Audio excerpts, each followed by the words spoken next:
अस्सलाम वालेकुम दोस्तों, ज़ुहान किचन में खुशामदीद। आज हम बनाएंगे बहुत ही रिफ़्रेशिंग सा ड्रिंक जो कि रमज़ान में हमें बहुत काम आएगा और बहुत ही ज़्यादा ज़बरदस्त और मुफीद है। हमारे सारे दिन की थकन जो है वो दूर हो जाएगी। ये मैंने थोड़ी सी चीनी पानी में हल कर ली थी, उसके बाद मैंने नींबू लिया है और ये थोड़ा सा पुदीना लिया है। इसके बाद इसमें काला नमक और सफ़ेद नमक जाएगा। मेरे पास काला नमक अवेलेबल नहीं है, मैंने सिर्फ सफ़ेद नमक डाला है।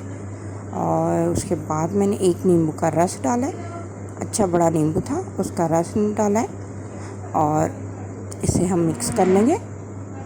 उसके बाद हम इस पर डालेंगे सोडा, कोई भी बोतल आप यूज़ कर सकते हैं।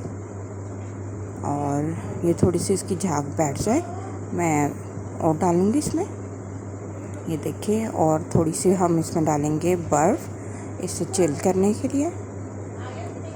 और बहुत ही ज़बरदस्त सा और ये रिफ़्रेशिंग सा ड्रिंक हमारा तैयार होता है।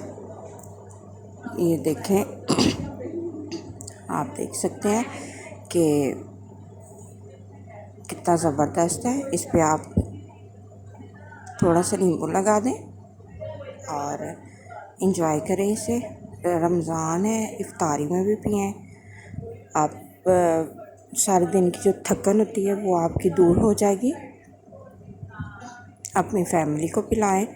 बहुत ही ज़बरदस्त सा और रिफ़्रेशिंग हेल्दी ड्रिंक है ये। इसमें जो हमें एसिडिटी वगैरह हो जाती है किसी भी चीज़ को खाने से, तली हुई चीज़ को, वो इससे बिल्कुल दूर हो जाएगी। अगर ये मेरी वीडियो पसंद आई हो तो मेरे चैनल को लाइक करें, सब्सक्राइब करें, बेल आइकन के बटन को दबाएं। अपनों का ख्याल रखिएगा। अल्लाह हाफ़िज़।